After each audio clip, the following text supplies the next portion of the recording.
Бир жаш эле келинди көрүп калдым да. Бул биздин темабызга байланыштуу болбосо дагы, эми учуру келип калды айтып кетейин. Ушундан кимдир бирөө таасир алып, өзүнүн жашоосунда деп ойлонуп калса, бул жакшы нерсе.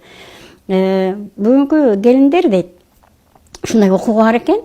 Кааласа кайненесин бакпайт экен. Кааласа күйөөсүнө мага башка үй алып бер. Мен бөлөк жашайм, сенин апаңды карабаймын. Энени караш баланын милдети экен, сен өзүң карап ал деген мен өз кулагым менен уктум да. Ушундай деген келиндин немесин уктум. Анан ушунчалык жаман ойлондум дагы, анан кийин кызым токтой турчу дедим. Токтой турчу, сен азыр жашсың, чын туура айтасың. Азыр дедим мындай жаңы үй бүлөсүң, күйөөңдүн, өзүңдүн да жаштык кезиңде неме кылгың келип атат. Бирок эртеби кечпи бир 40 жыл өтө, 50 жыл өтө кут ошо кайненеңде кайны болосуң да. Анан сени дагы алган келиниң жок, менин укугум мындай деп туруп, сени карабай кетсе кандай акыбалга түшөсүң? Эртеңки күнүң бир ойлосоң, кызым, дедим да. Бул бүгүнкү биздин жаштарыбызга өтө көнүмүш адат болуп калды. Көнүмүш. Эми ушул жаштарыбыздын ушундай акыбалдан ким чыгарат десе, албетте учугу улана турган, өзүнүн урпактары улана турган кайнене. Кайнененин милдети өтө жок. Өтө чоң. Кайнене сабырдуу болуш керек экен. Ооба, ушу сабырдуу болуш керек. Ушундай эле дагы бир немени дагы эле турмуштан көрдүм. Бир кайнене айтат, балам дейт, өзү жактырган кызды алып келди дейт. Болуптур, эми сенин көңүлүң, сен жашайсың деп анан кийин тирилик кылып жүрдүк дейт. Баягы келиним таптакыр мен оюмдагыдай эмес дейт. Ана мына дегичем эле бир балалы болуп калды дейт.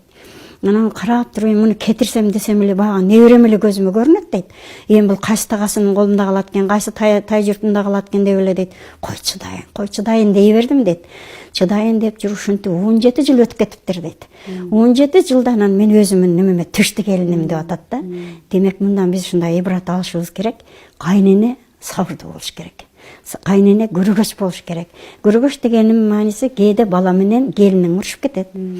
Кээде баягы айрым учурларда эми кыздар келип туруп, келиниңизди мынтип тарбиялап койбойсузбу, антип тарбиялап койбойсузбу, ананы кылбаптыр, мынаны кылбаптыр деп калат да эми. Ар бир үйдө болушу мүмкүн. Анан ошондо кыз баланы, жок кызым, келиним аябай жакшы. Сага караганда мага күйүмдүүрөөк. Менин киримди жууп, нанымды жаап, тирилигинди кылып берип отурат. Менин неберелерим ушундан болуп атат. Бул аябай буга сөз тийгизбегиле деп ушинтип айтып, анан кийин эч качан балаңа келиниң жөнүндө жамандабаган. Себеби жашоосун ынтымактуу, бири-бирин сыйлап өтө турган болушун кааласаң, келиниңин жаман жагын балаңа көрсөтпөгөн. Мен ушул бүгүнкү кайненелерге дагы бир айта турган кеңешим ушул эле.